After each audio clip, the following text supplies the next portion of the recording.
সংসদে তোর বাপেরা আই পিনাকি দেখা যা সংসদে তোর বাপেরা।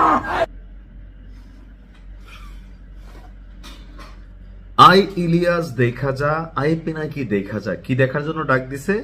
সংসদে তোর বাপেরা। 5ই আগস্ট আগবর্তী আর পরবর্তী সময়ে সাংবাদিক ইলিয়াস এবং পিনাকি ভট্টাচার্য বিএনপি এবং জামাতের নেতাকর্মীদের কাছে পূজনীয় ছিলেন, কারণ যেই সময়টাতে আওয়ামী লীগের বিরুদ্ধে কথা বলাটা কষ্টকর ছিল সেই সময়ে সাংবাদিক ইলিয়াস এবং পিনাকি কথা বলতেন। তো বিএনপির সকল নেতাকর্মীরা মনে করত তারা বিএনপির পক্ষে কথা বলছে, বাট 5ই আগস্ট পরবর্তী সময়ে পিনাকি এবং সাংবাদিক ইলিয়াসের যে অবস্থান ছিল সেটা ছিল আসলে জামাতের পক্ষে। এমনকি স্বাধীনতা ইস্যুতে সাংবাদিক ইলিয়াস যে বক্তব্য দিয়েছেন, অধ্যত্বপূর্ণ অনেক বক্তব্য দিয়েছেন, পিনাকিও দিয়েছেন, তবে ইলিয়াসের বক্তব্যগুলো একটু বেশি কি বলে যে শক্তিশালী বক্তব্য ছিল। এমনকি আমরা যাদের মিছিল শুনলাম তারা হচ্ছে নূর বাহিনী। গতকালকে পরশুদিন সম্ভবত পিনাকির বাড়ির সামনে একটা আপনারা মিছিল দেখেছেন, আর আজকে রাজপথে প্রকাশ্যে সাংবাদিক ইলিয়াস এবং পিনাকির বিরুদ্ধে ভিপি নূরের যেই সমর্থকরা আছেন তারা এই মিছিল করলেন। আসলে কেন? সরকার গঠনের আগ পর্যন্ত বা 5ই আগস্টের আগ পর্যন্ত ভিপি নূর, সাংবাদিক ইলিয়াস তারা সবাই একটা কোরাম ছিল সরকারকে পতন করানোর জন্য। তো 5ই আগস্ট পরবর্তী সাংবাদিক ইলিয়াস এবং পিনাকির আহ্বানে বাংলাদেশে কিছু কিছু জায়গায় যে মপতন্ত্র তৈরি হয়েছে সেইটার বিরুদ্ধে সোচ্চার হয়েছিল সরকার সংশ্লিষ্ট অনেকেই, যেমন ধরেন আসিফ নজরুল স্যার, তারপর ভিপি নূর, এমনকি বিএনপির যারা প্রথিতযশা নেতা আছেন তাদের বিরুদ্ধে যখন অবস্থান করছে, কর্মীরা তো ভাই এটা পছন্দ করে না। এখন ভিপি নূর যেহেতু এমপি নির্বাচিত হয়ে গেছে তখন তার সমর্থকদের মধ্যে একটা উল্লাস তৈরি হয়েছে, সাহস তৈরি হয়েছে।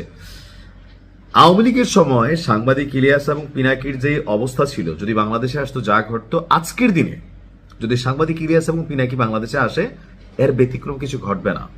কেন হচ্ছে যে তারা পুরা তারেক রহমান, শুধুমাত্র শহীদ প্রেসিডেন্ট জিয়াউর রহমান, বেগম খালেদা জিয়া ছাড়া বিএনপির মহাসচিব থেকে শুরু করে একদম যতটুকু আছে জনাব তারেক রহমানকেও পিনাকি অনেক বক্তব্য দিয়েছে। তো ভিপি নূরকেও নিয়ে দিয়েছে। এখন এই যে নেতাকর্মীরা তারা এতদিন ডরে ভয়ে কথা বলে নাই, কারণ ইলেকশনের মধ্যে বা নির্বাচনের মধ্যে যদি কোনো ন্যারেটিভ তৈরি হয় তারা নেগেটিভ হয়।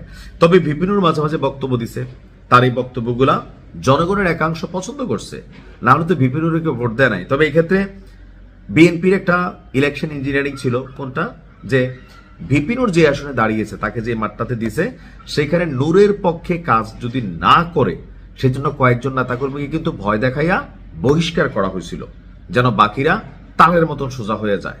তো দেখা গেছে দিন শেষে নূর যখন জিতা গেল তখন স্বাভাবিকভাবে তাদের মধ্যে একটা শক্তিমত্তা কাজ করলো। আর এখন প্রকাশ্যে এই বাংলাদেশে আমরা সবাই ভাবছিলাম সাংবাদিক ইলিয়াস এবং পিনাকি আসলে ফুলের মালা দিয়া তাদেরকে বরণ করা হবে, কিন্তু বাস্তবতা হচ্ছে এই মুহূর্তেও তারা যদি বাংলাদেশে আসে তাদের যে পুরনো মামলাগুলো আছে অথবা সরকারকে কেন্দ্র করে, বিএনপিকে বিশেষ করে কেন্দ্র করে যে বক্তব্যগুলো দিয়েছেন বা এখনো যে ন্যারেটিভ তৈরি করে যাচ্ছেন, এতে বিএনপির যারা সাপোর্টার আছেন তারা কিন্তু তাদেরকে চক্ষুশূল হয়ে গেছেন। মানে স্বাভাবিকভাবে বাংলাদেশের মানুষের কাছে বাপের চেয়ে নেতা বড়, নেতার চেয়ে দল বড়। তো ওই জায়গাতে তাদের প্রতি যে ক্ষোভ, গোসা, রাগ, সেটা কিন্তু জাতির একটা অংশ বা যে সকল নেতাকর্মীর বিরুদ্ধে তারা ন্যারেটিভ তৈরি করছে আজকে প্রকাশ্যে আহ্বান জানাচ্ছে আই পিনাকি দেখা যা, আই ইলিয়াস দেখা যা। আমি জানি না যে এই থিমটা বা ভাবটা আসলে কতদিন থাকবে, হয়তো পরিবর্তন হবে, সময় বলে দিবে। ভালো থাকুন, আসসালামু আলাইকুম।